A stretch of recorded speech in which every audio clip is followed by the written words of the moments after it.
Buenas noches, señoras y señores. El del cambio climático es uno de esos temas recurrentes del que echan mano nuestros políticos que no tienen la menor idea de todo el asunto, pero que consideran un deber hacerse eco de según qué cosas. Esas cosas que repiten como loros por la cuenta que les trae.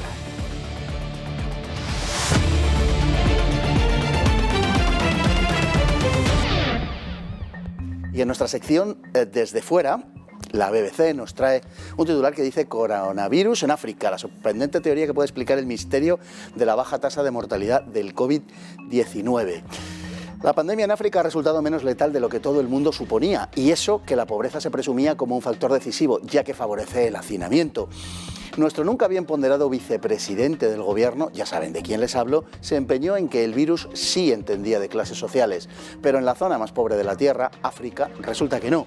¿La clave? Pues que en África la población es mucho más joven que en Europa. Sí, es la pobreza, Pablo, pero la pobreza moral madre de todas las demás. Claro que a algunos lo de la moral ni les suena, y por cierto, lo de la pobreza tampoco. La tesis del cambio climático tiene entre sus pilares básicos el del efecto invernadero. Según esta idea, el planeta estaría calentándose debido a las emisiones de CO2 de origen humano que nos conduciría hacia un desastre sin precedentes. Sin embargo, ese aumento de CO2 difícilmente estaría ligado a la actividad industrial, por cuanto sabemos que las temperaturas fueron más altas de lo normal hasta 1940, pero estuvieron por debajo entre 1940 y 1975. Los siguientes 25 años subieron, pero desde 1998 permanecen estables. En total, la temperatura en la baja troposfera ha aumentado 0,4 grados desde 1975.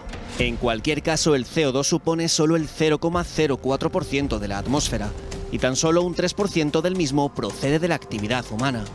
Por otro lado, el aumento escaso, como hemos visto, de CO2 estaría lejos de constituir una tragedia, pues el anhídrido carbónico es el nutriente de los vegetales, lo que ha hecho posible que la masa forestal en la Tierra haya aumentado en las últimas décadas. Así que un aumento paulatino y moderado de la temperatura no solo no sería negativo, sino que puede ser hasta beneficioso. Por ejemplo, el frío mata 17 veces más que el calor, y es una evidencia que la biodiversidad está reñida con las bajas temperaturas.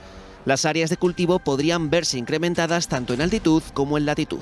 En realidad, lo que genera un mayor efecto invernadero en el planeta es el vapor de agua, unas 50 veces más que el CO2. Por tanto, no parece tener mucho sentido que se culpabilice al ser humano por sus emisiones de anhídrido carbónico de la elevación de las temperaturas, ignorando factores mucho más importantes como la actividad solar o la de los océanos. El planeta se está calentando desde hace 800 años y no por el CO2 de emisión humana, que es muy posterior al comienzo de este proceso.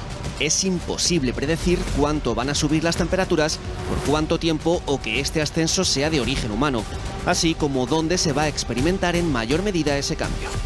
No sabemos cuál será la temperatura de un lugar concreto. Por lo demás, la diversidad de predicciones acerca del cambio climático es tal que no falta quien predice un enfriamiento del planeta como consecuencia de las premisas con las que otros no dudan en hablar de calentamiento.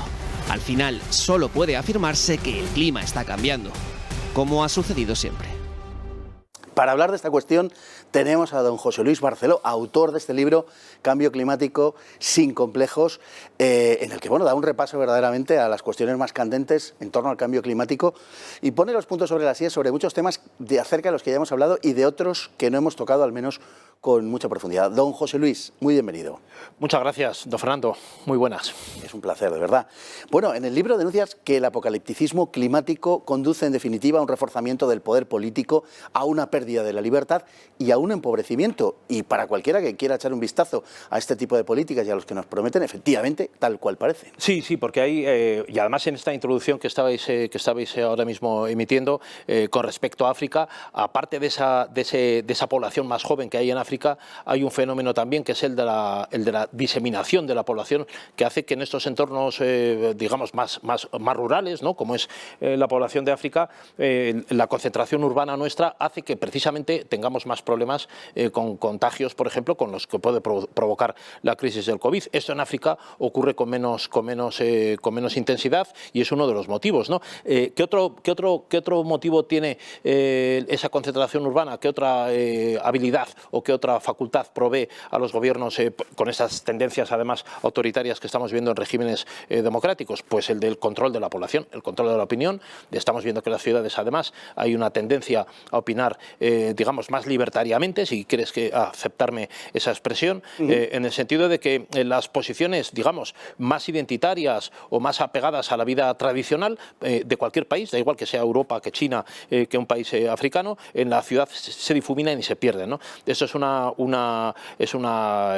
digamos que contamina también a los regímenes democráticos, en el sentido de que es más fácil controlar poblaciones que están concentradas en urbes, y que además estamos viendo que además es un argumento para limitar la movilidad, o lo hemos visto en la crisis del COVID, ¿no? Además está produciendo, y es un aspecto que conviene subrayar, además de lo evidente, está produciendo un empobrecimiento. Todas las medidas de tipo, cuando se nos anuncian políticas verdes, inevitablemente siempre se transforma en una mayor carga impositiva que recae fundamentalmente sobre las clases medias y que las empobrecen. Sí, aparte de la limitación de libertades. Todos los que vivimos en ciudades, en países avanzados, hemos visto cómo el acceso a determinadas zonas de una ciudad solamente se puede producir o andando, o a través de transporte público, o con coches que son casualmente, como tú bien citas, mucho más caros que los tradicionales. Por ejemplo, nadie se puede comprar un coche eléctrico 100%, muy poca gente lo puede hacer, porque cuesta el triple o el cuádruple del precio de un coche de gasóleo o gasolina, ¿no? Por otra parte, se hacen cargas impositivas mucho más altas que lo que son los bienes de consumo tradicionales. Por ejemplo, la comida verde, que se llama verde, ¿no? Sobre esto de natural, biológico y tal, sabes que hay unas enormes limitaciones en Europa, también con las regulaciones, que hacen que sean mucho más caros. Precisamente lo que es fácil es comer lo que se produce en la cría intensiva, aunque nos guste menos, lógicamente, ¿no? Pero si hubiera que criar pollos de granja para todo el mundo, esto sería imposible, serían extensiones enormes criando pollos y huevos de forma ecológica, que serían insostenibles. ¿Qué ocurre con eso? Pues que terminan siendo mucho más caros y van solamente destinados a una élite que los puede pagar, pero no la mayoría de nosotros. Conviene contárselo a la gente, porque la gente se cree que el mundo feliz que nos aguarda es gratis, y en absoluto lo es. Tampoco va a ser feliz, pero en fin, por lo menos que sepan con seguridad que no va a ser gratis. De hecho, Pedro Sánchez nos acaba de, hace unas fechas, de anunciar que la tercera parte de todo lo que va a dar la Unión Europea con motivo de esta pandemia va a ir destinado a políticas verdes. Es increíble, con la gente cerrando los negocios y con gente verdaderamente en unas condiciones extremas, con las colas del hambre que están ahí, y se anuncian políticas verdes a las que se va a dedicar una tercera parte del presupuesto que Europa nos va a entregar. Políticas verdes que uno muy bien no conoce tampoco cuáles son, claro, ¿no? A qué van encaminadas. Claro. Si fuera la creación de negocios ecosostenibles o promoción de precisamente agricultura biológica, crear cooperativas, pero seguramente no irá a eso, Fernando. Y el problema es que se desconoce, podría ir al fomento del vehículo eléctrico, ¿no? Como han hecho, por ejemplo, en otros países europeos, eso por ejemplo en Alemania, ¿no? Eso que es seguro. Financiar el coste del cambio del coche eléctrico, el de gasóleo o gasolina que tengamos, por un coche eléctrico, y que fuera financiado, y que en vez de que cueste 40 o 100.000 euros, pues que te cueste lo mismo que cuesta el motor de gasóleo. Pero no va a ir por ahí seguramente el tema, ¿no? Con lo cual tendremos la duda. Sabes que se ha creado un departamento ahora que va a pilotar desde Moncloa los 140.000 millones de euros que le van a llegar a España para la ayuda post-COVID, digamos, para la reconstrucción económica, con esa tentación que tienen los gobiernos democráticos ahora de parecerse a gobiernos de países autocráticos como China y controlar absolutamente todo, ¿no? La sanidad, la educación, también el reparto de subvenciones, y esto pues ya desde Moncloa se está pilotando así. Yo creo que en el reparto de subvenciones iba a entrar algún tipo de promoción del vehículo verde, porque, entre otras cosas, forma parte de una campaña de disuasión de utilización de vehículos, pero en fin, esto nos llevaría a otro tema. Quiero reconducir un poco el asunto en cuanto a que nos hablaban hasta hace no muchas fechas, y a todo el mundo le sigue sonando, ¿no?, de calentamiento global, y ahora se nos habla de cambio climático. Yo no lo interpreto sino como una necesidad de cubrir todas las apuestas. Es decir, que si uno apuesta por el calentamiento global le puede salir mal, hay estudios que están indicando que podríamos ir a un plazo medio a un enfriamiento, y de esta manera, al hablar de cambio climático, que es casi un pleonasmo, puesto que cambio y clima es una misma cosa, pues efectivamente cubres todas esas apuestas. Es cierto, Fernando. Fíjate que Greta Thunberg, cuando hablaba aquello de no quiere que la gente entrara en razón, sino quería que entrara en pánico, ¿no? Eso es un dicho suyo que ha quedado apuntado en los anales, pero efectivamente se saltó del agujero de la capa de ozono, el calentamiento global, la sexta extinción masiva, que también Greta Thunberg y otros grupos ecologistas radicales. Claro, las 5 extinciones masivas anteriores no existía el ser humano, o sea, no se debieron al ser humano. Puede haber una sexta y a lo mejor tiene algo que ver el ser humano, pero hubo otras extinciones masivas. Y es curioso porque vamos a un camino en el que se está ahora englobando. Con esa fórmula del cambio climático tienes una acepción global que lo engloba todo, los plásticos, los microplásticos en el océano, la comida verde, en fin, una serie de tendencias. Ahora mismo hay una tendencia también, una línea nueva, que es la del veganismo, y imponer. La madre de Greta Thunberg se hizo vegana después, ¿no? Se ha hecho vegana también. Hay unas tendencias y unas líneas que van forzando, por ejemplo, el tema de la caza, ¿no? Yo te hablaba antes de la ciudad, ese apartamiento, ese alejamiento del campo nos hace ver con distancia la caza, el mundo taurino, el mundo ecuestre, todo lo que tenga que ver con el campo lo vemos realmente como florecitas y arbolitos, pero la ciudad, realmente, Fernando, la vida en la urbe no nos deja ver lo que es la vida natural y lo que es la vida en el campo, ¿no? Cada vez que viene alguien a hablar de cambio climático me gusta subrayar esto, porque creo que es uno de los grandes malentendidos en este asunto. Ni mucho menos todos los científicos son partidarios del cambio climático tal y como se enuncia oficialmente, tal y como nos cuenta el IPCC.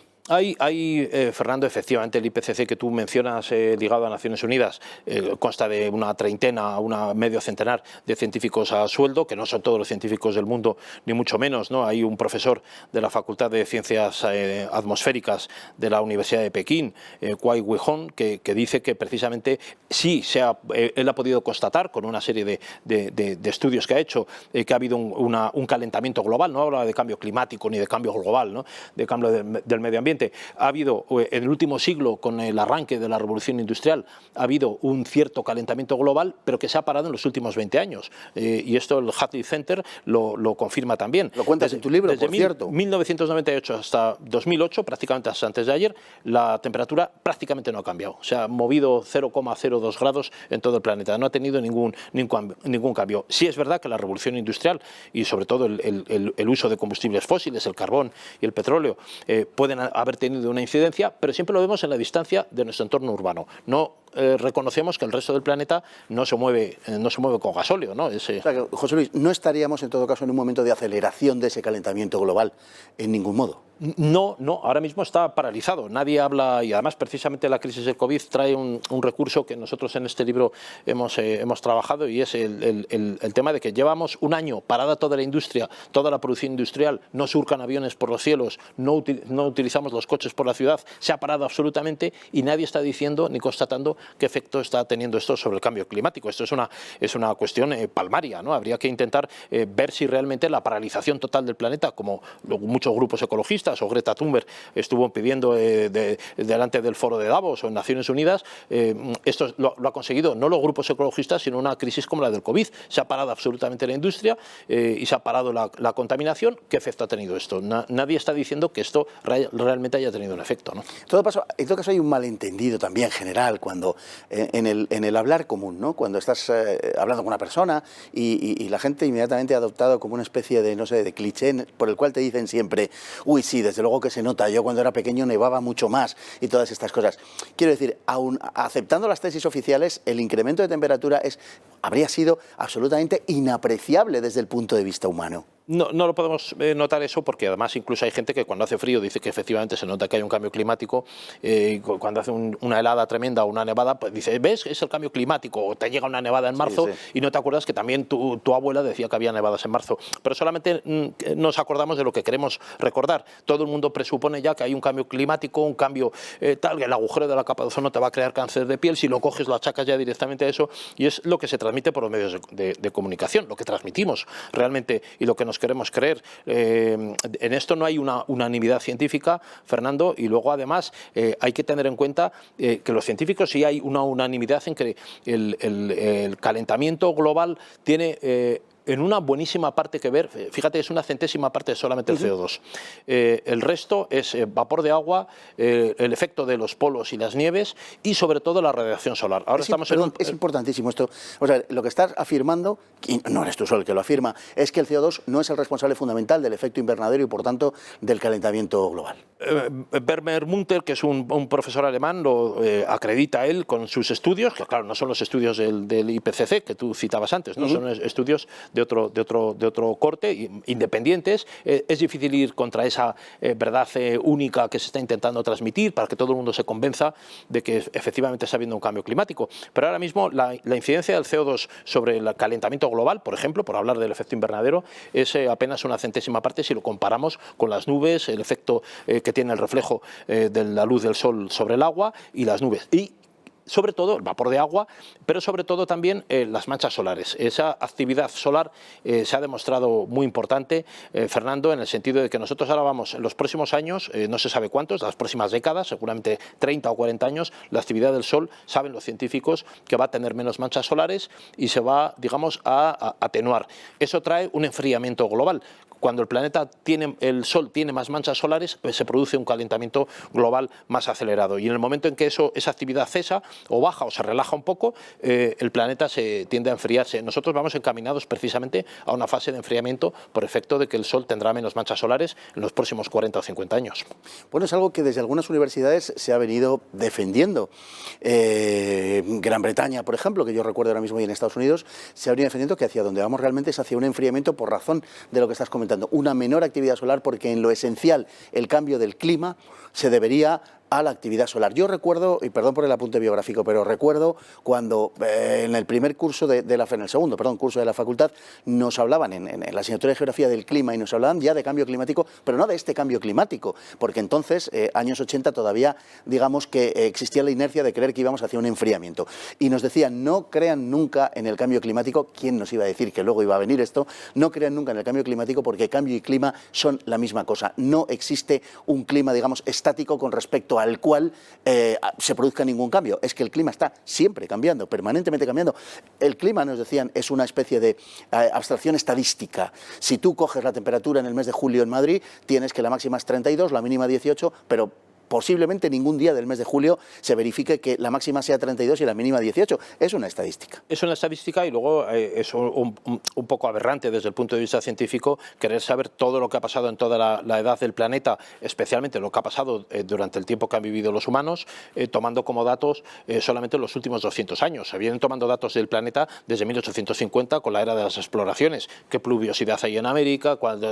¿Qué congelaciones hay? Esta estadística científica tiene apenas 200 años. Con 200 años no podemos saber lo que ha pasado. Es como si en una vida nuestra tomáramos un segundo y porque un segundo hoy tengas fiebre, quiere decir que te has tirado toda la vida con 39 de fiebre.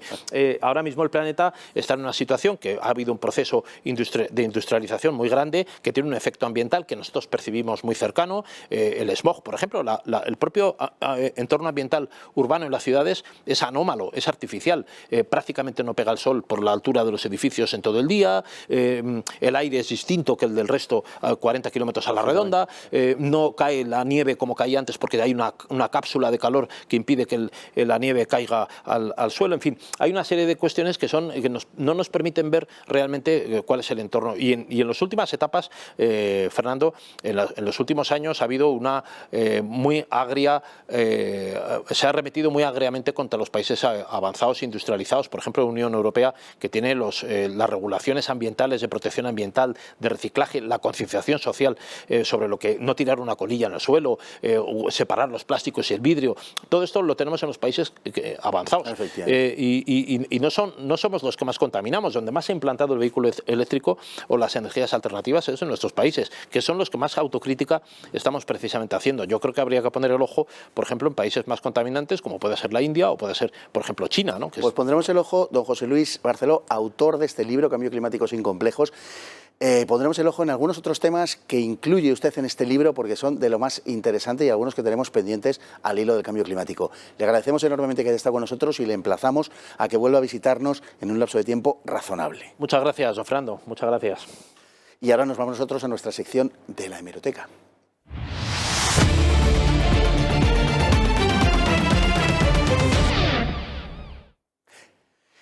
Y la hemeroteca nos trae este titular de Voz Populi que dice: golpe de la Audiencia Nacional a Wyoming, ratifica una nueva sanción de Hacienda. No sé por qué le han quitado lo de Gran a Wyoming, ¿qué cosas le hacen a este hombre? Bueno, digo que Hacienda condena al llamado Gran Wyoming al pago de más de $500 000 de euros por 2 pequeños olvidos tributarios que cometió en 2005 y 2006. Largo me lo fiáis, no es la primera vez que le pasa algo así a este hombre, ya que antes tuvo que pagar otro olvido de 900.000 euros a Hacienda. La gente, malvada ella, cree que lo hace a propósito, que trata de evitar el pago, pero quienes esto piensan no tienen en cuenta que este hombre posee 16 pisos en Madrid. Parece normal que se le olvide alguno que otro para tributar. Lo malo es que Wyoming era el que se burlaba de las deudas de Cristiano Ronaldo a Hacienda y le aconsejaba aquello de que los problemas desaparecían tributando ahí. Mal día para Wyoming, que no levanta cabeza desde que se enteró de que el Estado norteamericano de que él tomó el nombre le dio una mayoría aplastante a Donald Trump. Igual por eso se le ha quedado esa expresión.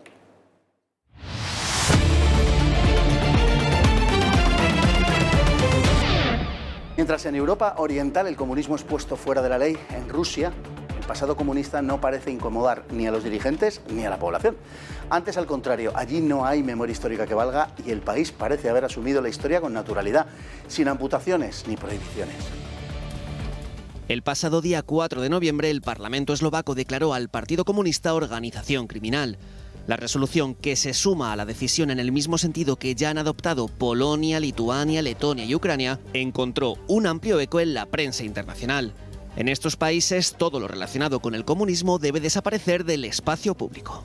Mucho menos conocida ha sido la decisión de una localidad rusa de retirarle a Lenin el nombre de una calle. Tal decisión ha provocado un amplio debate en Rusia, donde los comunistas han puesto el grito en el cielo. Conste que la plaza de dicha localidad está presidida por una estatua de Lenin y que esta no se va a tocar. Y es que en Rusia hay nada menos que 5.776 calles que llevan el nombre del fundador de la Unión Soviética, en una muestra de que en aquel país no se ha proscrito precisamente el comunismo después de su caída. Pero no es solo que se conserven los monumentos de la época soviética, es que se inauguran nuevos museos, centros públicos o calles que celebran el comunismo. Así, en los últimos años se ha inaugurado hasta un museo dedicado al fundador de la Checa, Félix Dzержinskij, al que se le han dedicado varias estatuas, por no hablar del monumento dedicado a Stalin en la siberiana Novosibirsk, la tercera ciudad de Rusia. No solamente se erigen este tipo de estatuas, sino que se retiran las placas que recuerdan a las víctimas, como ha sucedido en Tver, donde han quitado la que evocaba a las víctimas de la NKVD y a los polacos asesinados en Katyn. En San Petersburgo han desaparecido los recuerdos de las víctimas del Gran Terror en los años 30. El campo de concentración de Perm 36 fue cerrado en 2014 y reabierto al año siguiente. Su capa de neutralidad, la dirección reemplazó la exposición preexistente dedicada a las víctimas por otra titulada No al fascismo. Según una reciente encuesta a nivel nacional, Stalin es el personaje más popular de la historia rusa, con un 38% por delante de Putin, de Lenin o de Pushkin. Y el 75% de la población considera que la época soviética fue la mejor de la historia rusa. La actitud del gobierno de Putin al respecto ha sido ciertamente ambigua. Por un lado, ha condenado oficialmente la represión comunista, la época soviética y sobre todo la stalinista. Pero desde el gobierno se insiste en presentar la historia rusa desde una perspectiva positiva, así que se valora tanto al zarismo como al comunismo en cuanto a que contribuyeron a la grandeza de la nación. La diferente evaluación que los países de Europa Occidental y Rusia hacen del comunismo radica en que para los primeros se trató de una verdadera invasión extranjera, mientras que para Rusia fue el vehículo que permitió su expansión imperial. Don Álvaro Peñas, buen conocedor de todo lo que se cuece en el mundo oriental y europeo. Muy bienvenido. Muy buenas tardes, ¿cómo estamos? Curioso tema este del que vamos a hablar hoy. Por un lado, hay una especie de oleada anticomunista en los países de Europa Oriental. Por otro lado, hay un apego al pasado comunista por parte de los rusos, en este caso, y de algunas otras nacionalidades de la antigua Unión Soviética. Pero, en primer lugar, vamos a ver, buen escándalo han montado los comunistas porque se les ha aplicado en Rusia una milésima parte de lo que ellos quieren que se aplique aquí. Sí, la verdad es que es una pataleta bastante ridícula, ¿no? Como decía el vídeo, hay más de 5.700 calles en Rusia donde están dedicadas a Lenin, ¿no? Y además, por ejemplo, la plaza central de la ciudad sigue manteniendo su estatua. Y eso pasa así prácticamente, bueno, en muchísimos lugares de Rusia. Entonces, la protesta que ha tenido Zyuganov, el líder comunista ruso, que ha llegado a decir que esto era una humillación a la gran era soviética, pues es completamente absurda. Es más, es que los comunistas rusos deberían estar satisfechos porque lo cierto, como también salía en el vídeo, en mayo se inauguró un busto a Stalin en la ciudad de Novosibirsk. En el 2017 en Moscú también se hizo una especie de paseo de los gobernantes, hay otro busto de Stalin, y en muchos más sitios se han colocado, aparte de abrir museos, como también se decía ahí, ¿no? Entonces no tiene mayor sentido que haya habido este tipo de protesta o de queja, y lo único que se puede entender simplemente, bueno, pues que a Zyuganov no le gusta que haya opiniones contrarias, ¿no? Que también es algo muy típico del comunismo. Hombre, que hable con Alberto Garzón, por ejemplo. Yo le aconsejaría que tuvieran una charla entre ellos para ver si se ponen de acuerdo. Bueno, esto pasa en Rusia. En Europa Oriental, volveremos a Rusia, pero en Europa Oriental lo que sí hay es un rechazo generalizado al comunismo. Hay un deseo de olvidar el pasado, en fin, casi de raerlo, de acabar con él, de superarlo. Yo creo que tiene que ver con el hecho de que, al contrario de lo que pasa en Rusia, ellos perciben el comunismo como una invasión, mientras que en Rusia todo lo contrario, lo perciben casi como la máxima expresión de su ser nacional, al menos tal y como se produjo, ¿no? Sí, bueno, evidentemente esto va evidentemente para los países que formaron parte del Pacto de Varsovia, pues fue una ocupación, ¿no? El caso de Eslovaquia lo hemos visto hace poco, no es el nuevo. El caso de Ucrania, por ejemplo, tiene leyes muy duras respecto a esto. Incluso en Ucrania tocar o cantar el himno de la Unión Soviética es un delito. O el caso de los países bálticos, donde, por ejemplo, aún se conservan los monumentos del Ejército Rojo que dejaron a la liberación, y que es por la presencia de una minoría rusa. Si no, realmente yo estoy convencido de que ya los habrían quitado también. Y en Polonia, por ejemplo, esos monumentos se quitaron y eso causó una polémica con Rusia. En Bielorrusia, por ejemplo, la fiesta nacional, creo que es el 3 de julio, que es el día de la liberación de la ciudad en 1944 por la toma del Ejército Rojo de la ciudad. Es decir, que está en esa línea también de celebrar el pasado comunista. Sí, sí, no, Bielorrusia es un lugar también donde en cada ciudad te encuentras, por supuesto, la estatua de Lenin y donde, bueno, hay símbolos comunistas por todas partes. Sería, por tanto, digamos, lo que podemos llamar las nacionalidades no rusas, o en función de su alejamiento de lo ruso, las que más rechazan ese pasado comunista. Hecho, a ver, en otros países también han intentado tomar estas medidas, en la República Checa, en Estonia, en Bulgaria, por ejemplo, pero bien en Hungría. No han pasado del trámite parlamentario, pues porque no han llegado a tener una mayoría suficiente. Incluso en algún caso los tribunales las han echado atrás medidas así porque las consideraban anticonstitucionales, ¿no? Y yo qué sé, por ejemplo, el caso de Rumanía también es un buen ejemplo. Rumanía tiene una ley del 91 de seguridad nacional que prohíbe las organizaciones comunistas. Y, por ejemplo, en Rumanía te encuentras en la plaza, en el kilómetro cero, hay un monumento a un cantante, Cristian Perturca, que fue muy famoso porque hizo una canción en la época contra Ceausescu, ¿no? En la lucha contra Ceausescu hizo una canción que se convirtió en un himno. Y bueno, fue muy famoso allí. De hecho, cuando murió en el 91 hasta le dieron una condecoración por parte del presidente. Y las estrofas de la canción están en el monumento y la última dice: antes muerto que comunista. Es toda una declaración de principios de lo que se piensa en buena parte de Europa Oriental. Claro, eso es diferente, como estamos hablando evidentemente de Rusia o de Bielorrusia, ¿no? Que sí se sienten pues parte de ese movimiento expansionista, ¿no? Claro, porque distinto. Incluso las antiguas nacionalidades que formaban parte de la Unión Soviética también sienten el comunismo como una agresión. Sí. Caso de Ucrania, países bálticos. Georgia también. Georgia, los países caucásicos en gran medida también lo sienten así. Y tienen también leyes del mismo tipo. Claro, es que sufrieron unas persecuciones muy duras, en muchos casos desplazamientos de la población, que en época de Stalin fueron muy comunes. Entonces la percepción es completamente distinta. Para mucha gente el comunismo no es más que una parte más del expansionismo ruso, el imperialismo ruso. Al menos así fue utilizado en gran medida, hay que reconocerlo. Bueno, además, uno de los elementos fundamentales en la construcción de ese imaginario nacional ruso actual es la Gran Guerra Patriótica, donde confluye ese espíritu genuinamente, podemos decir, atávicamente ruso, secularmente ruso, y por un lado y por otro también el innegable hecho de que se consiguió durante la época comunista, durante el estalinismo. Sí, la Gran Guerra Patriótica es el gran mito, ¿no? De hecho, el Instituto de la Memoria ruso es la Sociedad de Historia Militar Rusa que se crea en 2012 y además se crea con el objetivo de unir a la sociedad y al Estado la investigación de la historia militar de Rusia y también para evitar que se pueda tergiversar de alguna manera. Y 2 años después entra una ley en la que se condena con hasta 5 años de cárcel de denigrar el papel de Rusia durante la Segunda Guerra Mundial. Eso releva la importancia que tiene para ellos esto.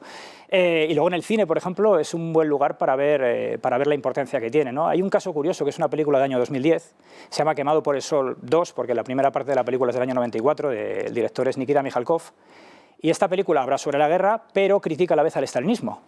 Y por eso fue polémica. Claro, critica, por ejemplo, cosas como que el Ejército Rojo estaba muy debilitado por las purgas que realizó Stalin, o incluso los errores militares que se cometieron al principio de la guerra y que casi les cuesta la derrota, ¿no?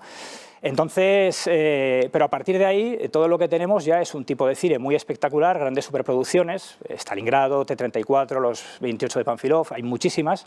Son películas estilo hollywoodiense y ya son películas puramente propagandísticas sobre el valor del Ejército Rojo, del Ejército Soviético. No hay crítica política y luego, curiosamente, también te mezclan referencias con la Iglesia Ortodoxa. Es también bastante curioso, ¿no? Bueno, en realidad no se diferencia tanto del cine norteamericano durante muchas décadas. Cierto. Que tuvo esos componentes también, un cine políticamente acrítico, en el cual los soldados norteamericanos sistemáticamente eran heroicos y obraban movidos por los resortes más nobles, ¿no?, del alma humana, ¿no? O sea que es un poco la contrapartida. Es un poco lo mismo, sí. Bueno, actualmente, en este momento en la Rusia de 2020, es verdad que el comunismo en términos genéricos ha sido condenado oficialmente y demás, pero en realidad se asumen una gran parte de los puntos de vista oficiales durante el comunismo como propios. Sí, realmente hay una vuelta al pasado en todo eso, pero bastante clara. Buen ejemplo es el Holodomor, en Ucrania. Exacto. Es negado, evidentemente, en la época soviética, se dice que es mentira, que es todo propaganda. Cuando cae el comunismo hay un cierto reconocimiento, se dice, pues, desde que era una política insensata de Stalin, o despiadada, ¿no?, quizás lo más duro, y también se minimizan el número de muertos y también se niega que haya una persecución contra el pueblo ucraniano. Pero a partir del conflicto en Ucrania volvemos otra vez a la época anterior y detenemos desde la teoría de que se debió la hambruna al mal tiempo a decir que es completamente falso. Por ejemplo, además, en 2015 los separatistas prorrusos destruyeron un monumento a las víctimas de la hambruna en el este de Ucrania. O, por ejemplo, Sputnik News publicaba un artículo que era el fraude del Holodomor, diciendo que era un mito y que era propaganda antisoviética. Además, que se presenta, por ejemplo, a los ucranianos como nazis, que quieren hacer un genocidio contra la población, un genocidio cultural contra la población de origen ruso, o se habla de una guerra contra el fascismo. Es decir, es la misma dialéctica, vamos a decir, de la Segunda Guerra Mundial. Otro caso es el de Polonia. Ahí ha salido en el vídeo lo que ha ocurrido con las placas de Tver, ¿no? O sea, se han retirado esas placas a los muertos, por ejemplo, polacos en Katyn, y la excusa de las autoridades es que está basado en hechos poco documentados, Lo de Katyn. Sí, claro, o sea, sí, se están quitando las placas a los muertos de Katyn, está diciendo que está poco documentado, claro, lo cual es una auténtica barbaridad. O el caso de Polonia con la Segunda Guerra Mundial, es decir, hemos vuelto también a la teoría del año 39, la culpa es de Polonia, se obvia completamente el pacto Ribbentrop-Molotov, y le echa la culpa a los polacos, que es también, por cierto, una postura que tenía la Pasionaria en 1940, hizo un artículo echando la culpa a Polonia y diciendo que Polonia era una república de campos de concentración de pueblos oprimidos, ¿no? Y mira, otro ejemplo puede ser Letonia. Letonia ha pedido varias veces a Rusia que se le entregaran para ser juzgados por los responsables de la represión contra el pueblo letón durante la ocupación soviética, ¿no? Todo esto al final, claro, ha quedado en agua de borrajas, los rusos han dado largas y nunca han hecho absolutamente nada al respecto. Pero sin embargo, este año en Rusia se ha publicado una lista con los nombres y direcciones de los 96 legionarios supervivientes letones que lucharon con el ejército alemán, ¿no? Pues en un último intento de ver si había alguna forma de que estas personas pudieran ser juzgadas.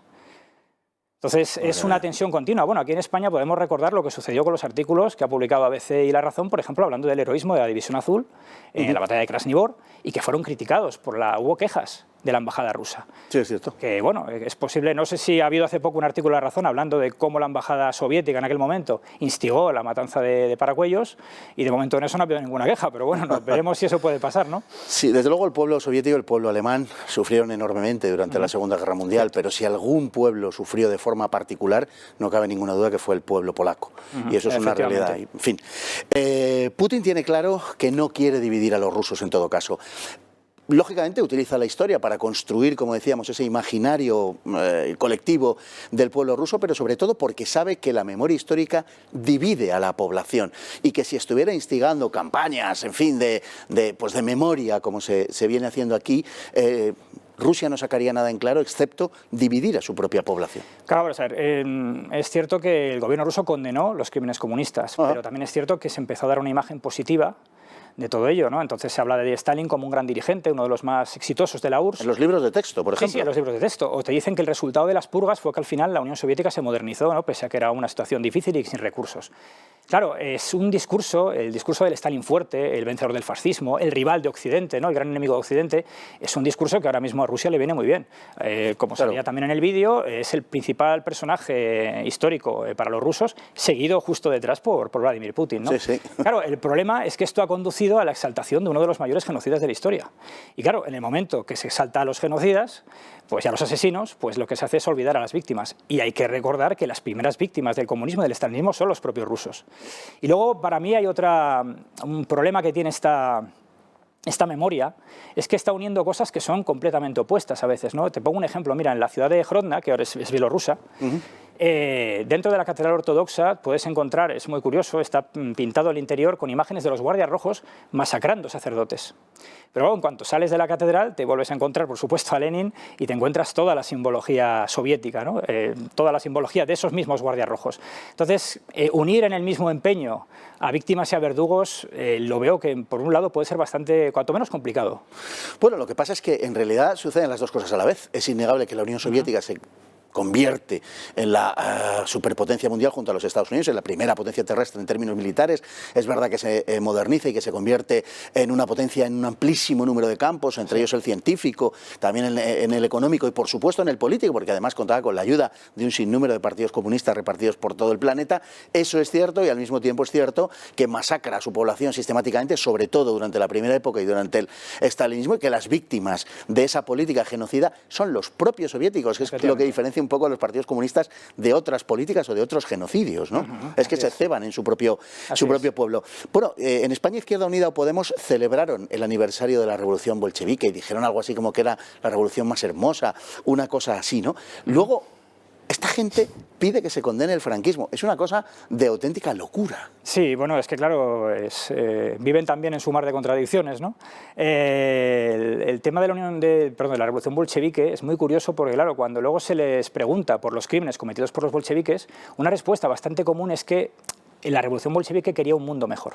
Estaba luchando por algo más igualitario, más justo, como que eso justifica, ¿no?, lo ocurrido. Y a mí, bueno, conocerás el libro de Valentín González, el líder comunista español. Campesino. Sí, el campesino, que tuvo que salir de España, lógicamente, al perder la guerra, va a la Unión Soviética y también tiene que salir de allí, ¿no? Huyó por Irán, quiero recordar. Sí. El hombre. Y su libro, que además se llama Yo escogí la esclavitud, el nombre es muy clarificador, cuenta una anécdota que un comunista ruso, que está arrepentido, le dice, vamos, literalmente, he cometido innumerables crímenes en nombre del comunismo y lo hice pensando que iba a construir un mundo mejor y más justo.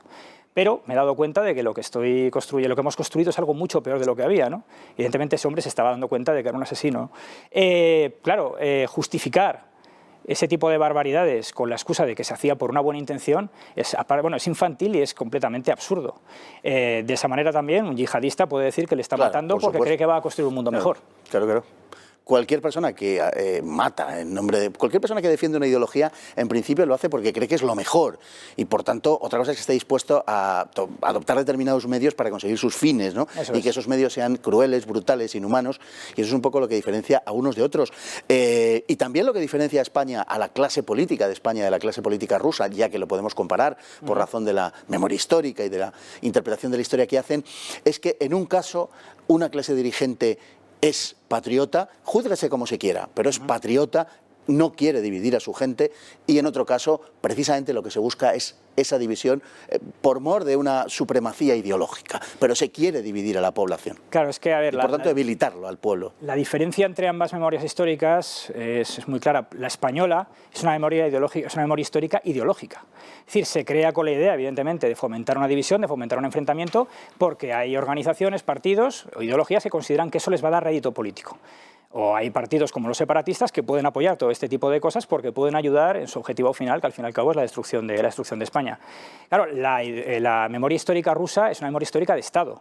Lo que busca es dar una imagen de Estado fuerte, de gran potencia, de justificar incluso ese imperialismo ruso. Entonces es totalmente diferente. Ambas son malas, en mi opinión. Lo que pasa es que, claro, evidentemente una es peor que la otra para el país que la está sufriendo, ¿no? Pero en ambos casos la primera víctima de cualquier memoria histórica es la verdad. En el vídeo también salía el caso de lo que ha ocurrido, por ejemplo, con el campo PER 36, que se ha acabado convirtiendo, la otra exposición que hizo fue el año Internacional de la Literatura. Es completamente absurdo, porque estás olvidando para qué se hizo, qué es lo que era ese campo y realmente qué es lo que sucedió allí, ¿no? Y de hecho la dirección del campo decía que es que no quería tomar partido entre las víctimas de los comunistas y los carceleros del NKVD. O el caso de los dos historiadores del Gulag, de Solovki, que también es bastante grave, han sido acusados de abusos sexuales. Uno de ellos, Koltirin, ha muerto este año en prisión, y el otro, Dmitriev, que tiene 64 años, fue juzgado, se le absolvió y se le ha vuelto a juzgar por lo mismo y ha sido condenado ahora a 13 años de trabajos forzados. Y ha habido muchas irregularidades y se ha denunciado que es un juicio político. Es decir, también hay un intento de borrar lo que empañe esa historia que se está construyendo. Entonces, en cierto modo, al final la verdad histórica, del tipo que sea, y como decía Orwell, lo que acaba convirtiendo es la mentira en verdad. Pues don Álvaro Peñas, así es, y esperemos que, sobre todo, tenemos que defender la verdad y además pedir que tengamos unos gobernantes que en lugar de enfrentarnos y dividirnos, nos unan, por supuesto, en la verdad, pero que nos unan. Muchísimas gracias, don Álvaro. Gracias, Fernando. Nosotros nos despedimos hoy con la frase del día. Una frase que dice: ¿quiénes son los guardianes de la historia? Los historiadores, naturalmente. Parte de su trabajo consiste en conformar nuestra visión del pasado de manera que sostenga los intereses del poder presente. Si no lo hacen así, serán probablemente marginados de una manera o de otra. Y la frase es de Noam Chomsky. Muy buenas noches.